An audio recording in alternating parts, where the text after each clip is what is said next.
കഴിഞ്ഞ ഒരു ക്ലാസ്സിൽ വേദിക് മാത്തമാറ്റിക്സിൽ എങ്ങനെയാണ് ഒരു രണ്ടക്ക സംഖ്യയുടെ വർഗം കണ്ടെത്തുക എന്ന് മനസ്സിലാക്കിയിട്ടുണ്ട്.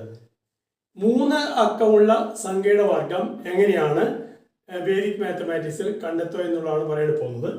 ഇപ്പോൾ നമുക്ക് 213ന്റെ വർഗം കാണുന്നിരിക്കാം. 213 വർഗം കാണാൻ വേണ്ടി ചെയ്യേണ്ടത്, ആദ്യം നമ്മൾ 2 അക്കം വരുന്ന 3 സ്പേസ് കണ്ടെത്തുക. 1 2 3 സ്പേസ് കണ്ടെത്തുന്നു. ഈ 3 സ്പേസിൽ നമ്മൾ 2 അക്കങ്ങളാണ് എഴുതേണ്ടത്. അതെങ്ങനെയെന്ന് വെച്ച് കഴിഞ്ഞാൽ, ആദ്യം ഈ 213 2 ഗ്രൂപ്പായി തിരിക്കുക. 13 എന്നൊരു ഗ്രൂപ്പും 2 എന്നൊരു ഗ്രൂപ്പും, അങ്ങനെ 2 ഗ്രൂപ്പാക്കി തിരിക്കുക. 13ന്റെ വർഗം നമുക്കറിയാം 169 ആണ്. അപ്പോൾ 169 69 എന്ന ഈ 2 അക്കം ആദ്യം എഴുതുക. അപ്പോൾ വാക്യത്തിൽ ഉണ്ടാവും 1 ഉണ്ടാവും. അടുത്ത ചെയ്യേണ്ടത്, ഈ 2ഉം 13 ഗുണിക്കുക 26. അതിന്റെ ഇരട്ടി എത്രയാണ്? 52. 52നോട് ഈ 1 കൂട്ടുക. അപ്പോൾ എന്ത് വരും? 53 എന്ന് വരും.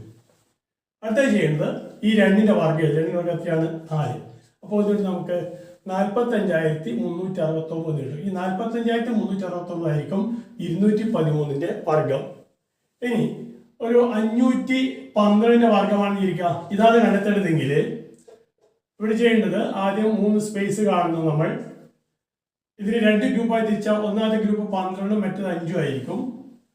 12ന്റെ വർഗം 144 ആണ്. ആ 144 എന്നത് നമ്മൾ ആദ്യം എഴുതുന്നു. ബാക്കി അവിടെ 1 ഉണ്ടാവും. ഇനി 5ഉം 12 ഗുണിച്ചാൽ 60. 60ന്റെ ഇരട്ടി എത്രയായിരിക്കും? 120. ആ 120 1 121. 121ലെ 21 എഴുതുന്നു. ബാക്കി എന്താ എത്ര ഉണ്ടാവും? 1 ഉണ്ടാവും. ഇത് ചെയ്യേണ്ടത്, 5ന്റെ വർഗം കാണുന്നു. അതായത് രണ്ടാമത്തെ ഗ്രൂപ്പായ 5ന്റെ വർഗം കാണുന്നു. 5ന്റെ വർഗം 25 ആണ്. 25 1 കൂട്ടി എത്രയാണ്? 26 കിട്ടും. അപ്പോൾ നമുക്ക് 2,62,144 കിട്ടും. ഇതായിരിക്കും 512ന്റെ വർഗം. ഒന്നുകൂടി ചെയ്യാം നമുക്ക്.